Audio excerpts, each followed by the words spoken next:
السلام عليكم، كنتمنى تكونوا بخير وعلى خير. اليوم صوبت بسطيلات بالحوت اكسبريس، انا سميتهم اكسبريس حيت ساهلين في التحضير. خليكم معي نشوفوا المقادير وطريقة التحضير. فاول حاجه غادي نبدا بها، هنا غادي ناخذ مقلاة اللي شعلت عليها البوطه، غادي ندير فيها مقدار ملعقه كبيره من زيت نباتيه وملعقه كبيره من زيت الزيتون. غادي نشحر فيهم.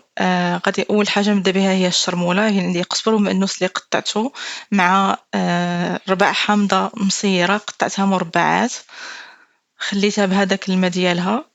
صافي غادي نبدا نضيف العطريه. فاول حاجه غادي نبدا بها هي الملحه، غندير واحد شويه ديال الملحه. فهاد البسطيله دغيا كتوجد غادي نضيف من ربع ملعقة أو نصف ملعقة صغيرة من الإبزار أو الفلفل الأسود. عندي التحميرة، عندي ملعقة كبيرة أو ملعقتان صغيرتين التحميرة أو البابريكا. وعندي توم مجفف، ما كانش عندي متوفر طري، ممكن أنكم ديروا الطري، من الأحسن أنكم ديروا الطري، أنا ما كانش عندي متوفر. وعندي قزبر مطحون حتى هو. غادي نخلط الشرمولة مزيان، وهي هذه الشرمولة اللي غادي نديروا فيها الحوت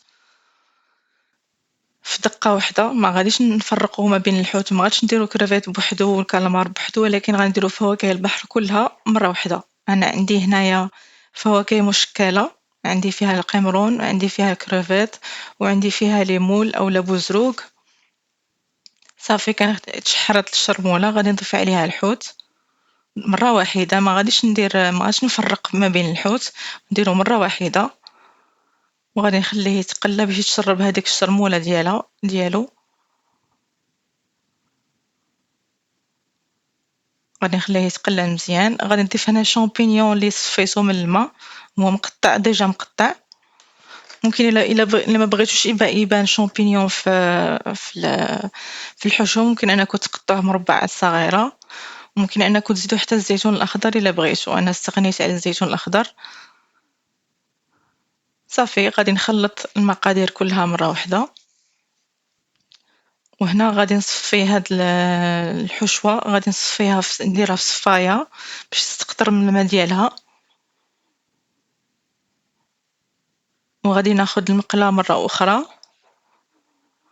وغادي ندير فيها ملعقة كبيرة من الزيت أو شوية ديال الزيت النباتية. وغادي نطيب فيها الشعرية الصينية اللي سلقتها من قبل وقطعتها صغيرة باش تاخد حتى هي ديك الشرمولة ديال الحوت. ونضيف عليها ملعقة كبيرة من صوص صوجا بهذا الشكل هذا. غير نحركها وصافي، ما نكثرولهاش الطياب. صافي غادي نرجع هذاك الحوت اللي كان عندي باش يتجانسوا المقادير كلشي. غادي نخلط كلشي مزيان. صافي الحشوة ديالنا راه واجدة، غادي نخليوها على جنب. وغادي ناخذ ورقة المسطيلة، انا ديما كنستعمل هاد النوعية.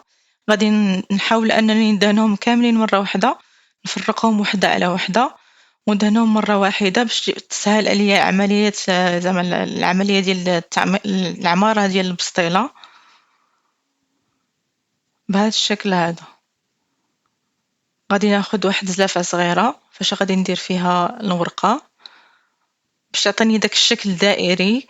غادي نضيف 2 معالق كبار من الحشوة. وغادي نضيف عليها الجبن المحكوك، هو اختياري، بغيتو ديروه ديروه، مبغيتوش ديروه ما ديروش، ولكن كيعطي واحد التعليكه زوينه للحشوه. صافي غادي نبدا نسد الورقه ديال البسطيله ديالي بهذا الشكل هذا اللي دهنتها بالزيت من قبل. وغادي ندير وحده في وحده، غادي نزيد واحد الورقه، غادي نحطها، غادي نعاود ندير فوق منها هذيك البسطيله وغادي نسدها كما كنديروا البسطيلات العاديين، بسطيلات الصغار بهذا الشكل هذا. غادي نعاود معكم واحده اخرى. غادي نجيب الزلافه، غندير فيها الورقه ديال البسطيله، غادي ندير ملعقتان كبيره من الحشو و الفرماج محكوك. انا استعملت الايضام او الفرماج الحمر، ممكن تستعملوا اي جبن عندكم، ممكن تستعملوا موتزاريلا، ممكن تستعملوا الجوده، ممكن تستعملوا اي جبن متوفر عندكم. وغادي نسدها بهذه الطريقه هذه وغادي نعاود نديرها في ورقة أخرى.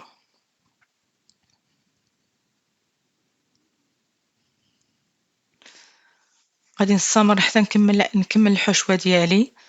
فكنعمر نعمر الورقة بالحشوة وكنسد عليها وكندير ورقة في ورقة بهذا الشكل هذا.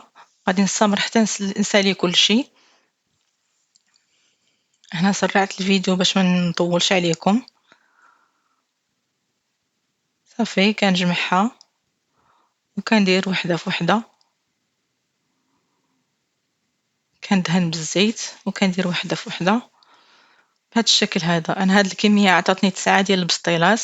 غادي ندهنها بشويه ديال الزيت اللي زدت فيها شويه ديال التحميره اولا البابريكا باش تعطيني هذاك اللون الذهبي.